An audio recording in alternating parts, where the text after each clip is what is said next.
E se amanhã o governo português resolvesse dizer assim: olha, a partir de agora, o imigrante que, mesmo legalizado, mas que não aparece em nossos sistemas como trabalhando, comece a pensar a voltar para o seu país de origem, ou seja, volta para o teu país. O que isso afetaria na tua vida?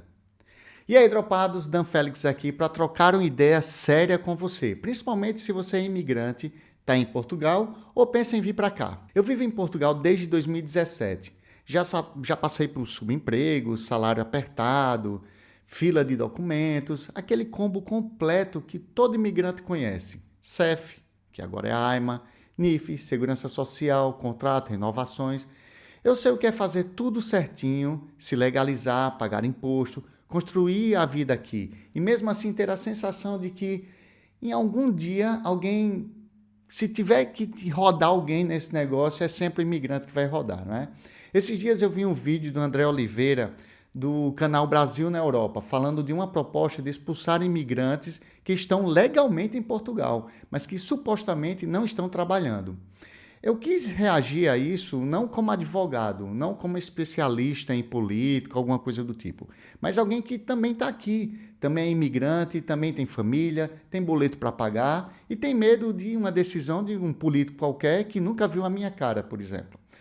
Antes de eu dizer o que eu penso disso tudo, deixa eu te mostrar rapidinho como ele abre esse assunto. Será que Portugal vai começar também a expulsar os imigrantes que estão legalmente aqui no país?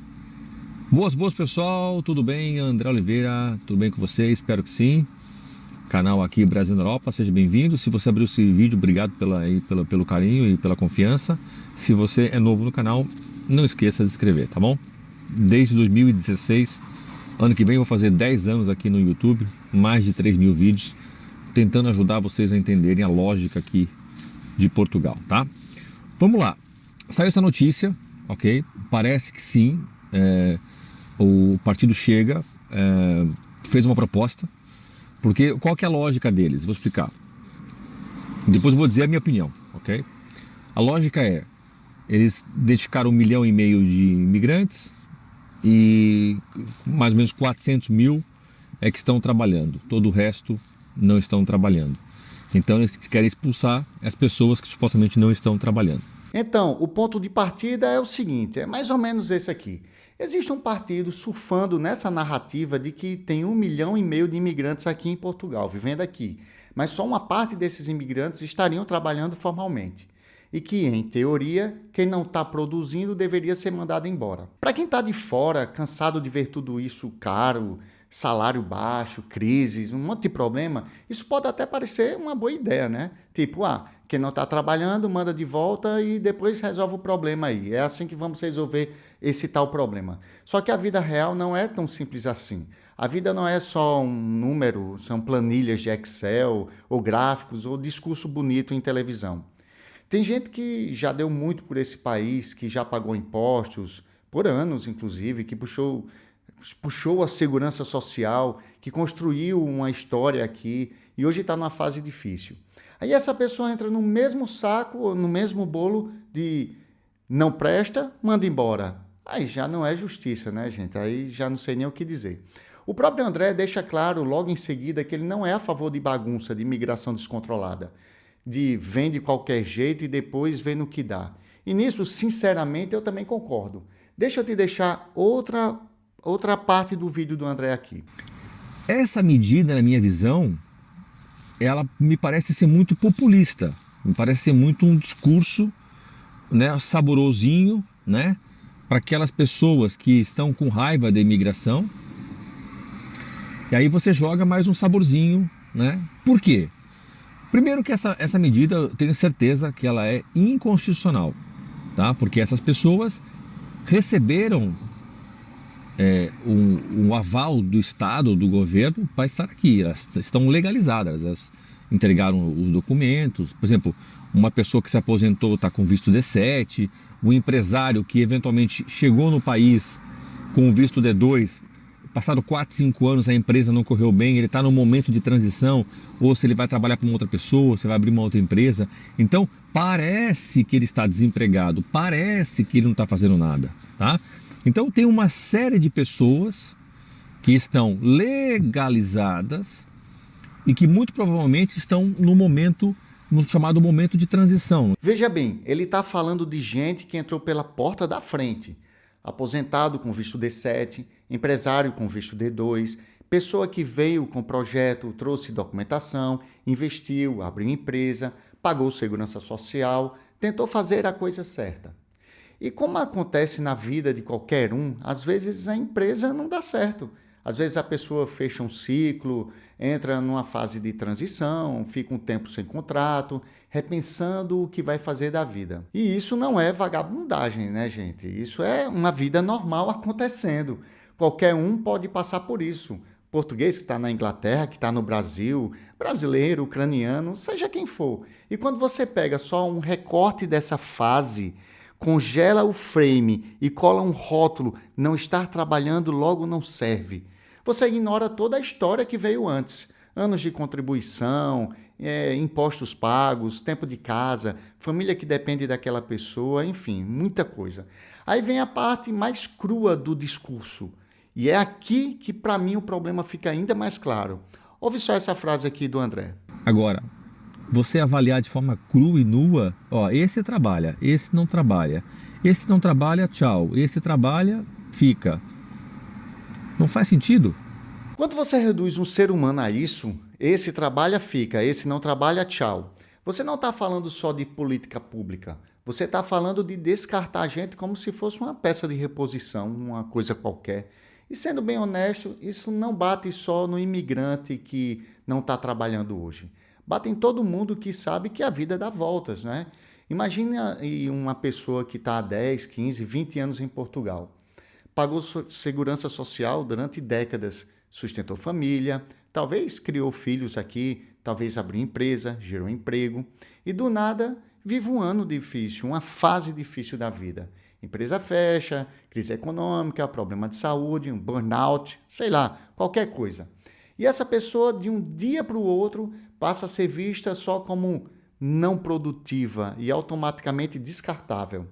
Na minha cabeça, isso não faz o menor sentido. E eu falo isso olhando para a minha própria história também, né? Claro, quando eu cheguei aqui em 2017, nada garantia que ia dar certo. Podia ter dado ruim em vários momentos. Eu podia ter voltado para a estaca zero, podia ter ficado sem trabalho, podia ter travado mentalmente. E é essa hora que a gente percebe o quão frágil é viver dependendo 100% da boa vontade de governo, de política, de lei que muda do nada. E aqui muda mesmo, do nada. Eu concordo com uma coisa, imigração descontrolada não é boa para ninguém. Agora, transformar um imigrante legalizado em bode expiatório para todos os problemas do país, aí para mim já é outra conversa, não faz o menor sentido mesmo. Deixa de querer organizar a casa e vira um jeito fácil de canalizar a frustração de quem está mal, apontando o dedo para quem é mais frágil nesse sistema todo, né? E aqui entra o ponto que eu aprendi na marra nesses anos todos, tanto aqui em Portugal quanto em qualquer lugar que você esteja. Se você é imigrante e a sua vida financeira depende só de um contrato local, de trabalhar no local que você está, de uma assinatura lá de cima ou de uma lei que pode mudar, você vai viver sempre com essa sensação de que está num chão meio instável. Não é drama, tá? Isso é realidade.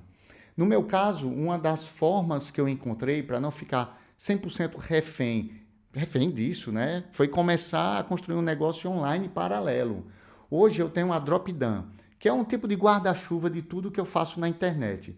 E-commerce, lojas virtuais, alguns modelos diferentes, enfim. Não é um projetinho, é literalmente o que paga as minhas contas. E dentro desse guarda-chuva, ou seja, debaixo desse guarda-chuva que tem vários projetos, uma das portas de entrada mais simples que eu encontrei foi o Print on Demand, que é a impressão sob demanda, usando a inteligência artificial para criar estampas e produtos físicos, tá? E aqui, não estou falando isso para dizer, todo mundo tem que agora fazer print on demand, eu largar tudo e vem viver da internet amanhã. Não é isso, tá? Mas comparado a outros negócios, o print on demand tem uma barreira de entrada muito menor.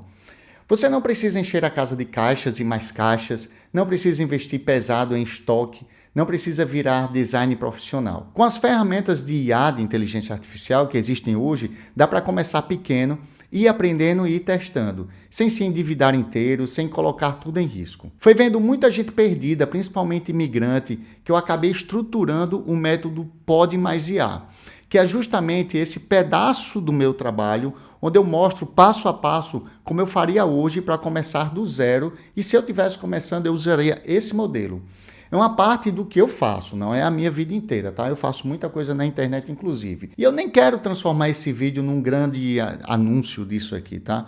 Aqui é muito mais um desabafo e uma reflexão sobre como decisões políticas podem atropelar a vida de quem só está tentando viver em paz. O que eu posso fazer é o seguinte: se esse assunto mexe com você, se você está em Portugal ou pensando em vir e sente que precisa de alguma alternativa para não depender só do emprego do mês, eu vou deixar aqui na descrição um material onde eu explico com mais calma como funciona essa parte do meu trabalho de e-commerce com Pod mais inteligência artificial. É gratuito, tá? Você clica aqui, baixa esse material e vai estudar. Aí você olha com calma, no seu tempo, sem pressão, e você vê se isso faz sentido ou não para você. Agora, o mais importante para mim nesse vídeo é levantar essa conversa. Será que faz sentido tratar imigrante legalizado dessa forma tão fria? Será que é por aí que um país resolve os seus problemas? E do nosso lado, como é que a gente se protege um pouco mais, sem viver em pânico, mas também sem ser ingênuo? Se esse vídeo te ajudou a pensar diferente sobre isso, deixa um comentário aqui embaixo dizendo o que você acha dessa proposta. Se você concorda com o André, comigo, enfim, se discorda, se sente medo desse tipo de coisa, eu realmente quero ler a tua experiência aqui, eu quero entender o que é que passa pela sua cabeça sobre isso tudo. E se puder, manda esse vídeo para alguém que está em Portugal ou pense em vir para cá. Isso é muito importante antes da pessoa vir pensar nisso tudo, porque essa discussão é muito maior do que só um vídeo aqui no YouTube. Eu sou o Dan da Drop Dan e a gente se fala no próximo vídeo. Tchau!